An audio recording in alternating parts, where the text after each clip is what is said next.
And joining me now via Zoom from London to discuss this very important day, which is getting widespread international attention, is a leadership coach and the CEO, BN Network Limited, Moriah Priestly. Good to have you join us. Very much.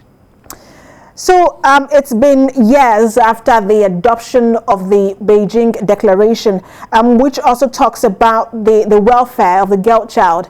Talk to us about how you think we're faring after about 25 years thereabout after this declaration. To be honest with you, I think we still have a long way to go. It's fantastic that major institutions recognize today as the International Day for the Girl Child. But my question is, what next? Awareness is wonderful, but we need to start having programs. We need to start having initiatives that empower the girl child to realize her full potential as the leader of tomorrow.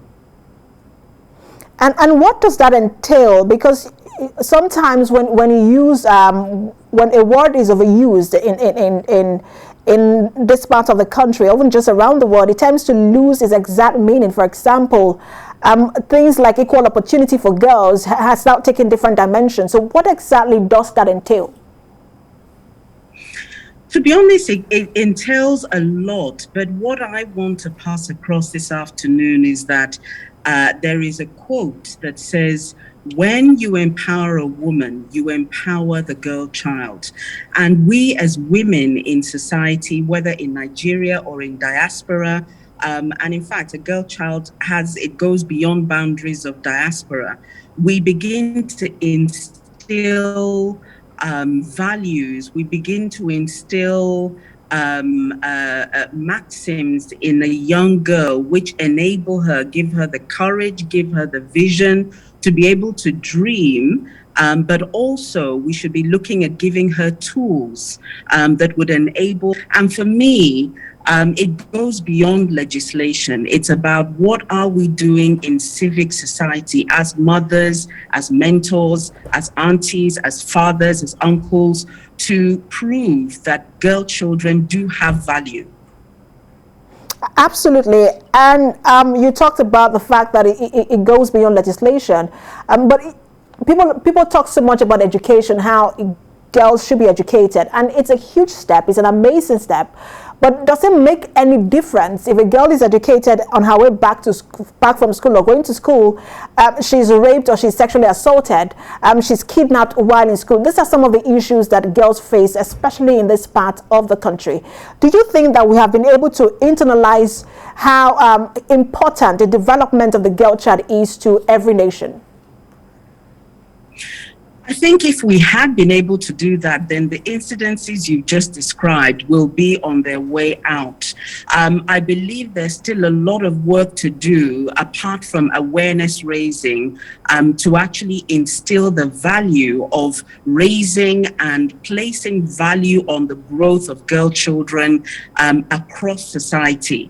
And that is, for me, a system-wide effort that needs to happen, not just with legislators, but actually in the family, in the civic community.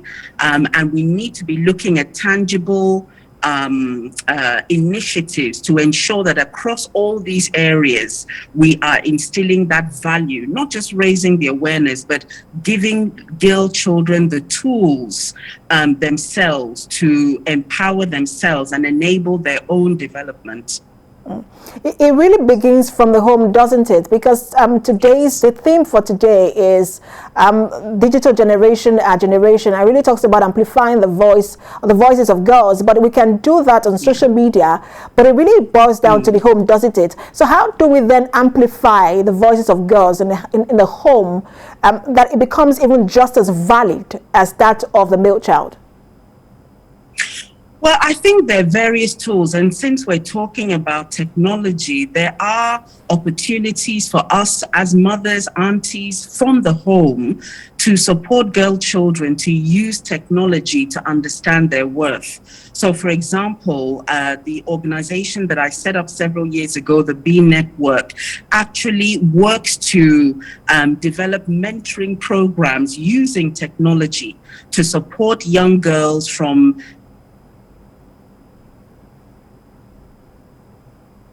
young girls in Nigeria, because of the technology platform that we use. So I think you're absolutely right. When we say that technology is an enabler, it has really exponentially increased the way that we can reach out and empower young girls to understand their value, but also to link them up with those who would then amplify their own value through mentoring, through coaching, and through other initiatives using technology. Thank you so much, Moriah Priestly, leadership coach and the CEO, BN Network Limited. Thanks for your insight.